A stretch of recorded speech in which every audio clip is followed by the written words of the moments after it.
This is Steve Ridgel, and in a couple of days, our son Jodan will be 47.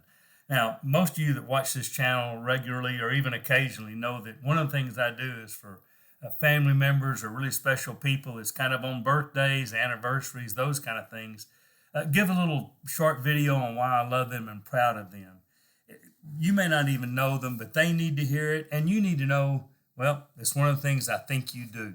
And so I'm going to tell you why I love and appreciate and I'm so proud of my son, Jodan. One is he's a great son. You always want to raise your son to be a better man than you are. And boy, did I. Now, some of you say that's not a very high bar. That may be true. But Jodan has exceeded everything I wish I could have been as a man. I love him for that. And as I watch him begin to grow, I've seen him he's a really good husband.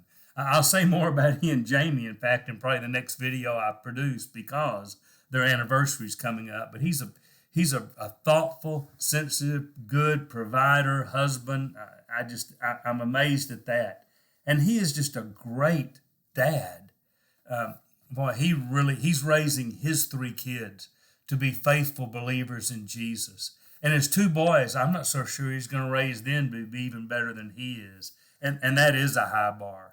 And so I love him for all of that. I love the way he's kind of becoming the family patriarch. Now, I don't think I'm dying anytime soon, but I'm in my 70s, and so at some point I'm going to pass. And every family that is close at all has that one person that's your go-to person. The person you ask for spiritual advice, the person you ask for life advice, the person you want to call when you're in trouble, the person that you look at and say, that's who I want to be. Boy, I'm trying to raise nephews or great nephews or whoever, and I want them to be like him.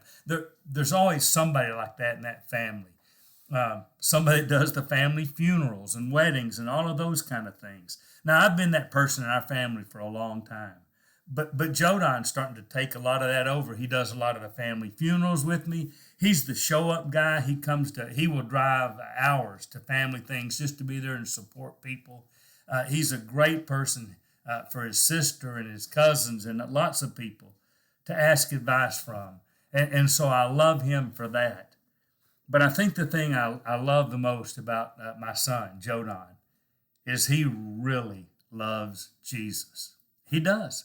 I have no doubt someday he will be an elder at the church they worship at because he is the person people go to for spiritual advice.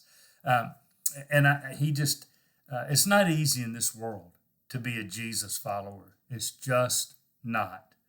But he does well. He takes care of his own personal spiritual life. He helps others on their spiritual journey. He gives wives counsel and advice. But one thing you can always count on, even if you don't agree with his advice, even if you don't like his advice, one thing you will know is it comes from a heart that is truly committed to Jesus. So, Jodan, I appreciate you for being a great son. I appreciate you for being a really good husband and a fantastic dad. You just put all those together well. But most of all, I'm proud because you carry the banner of Jesus and you hold that high in this world. And your kids are learning that. And so from an older generation perspective, it gives great comfort to know that because of you in this world, our family will represent Jesus for a long time. So I love you and I'm proud of you.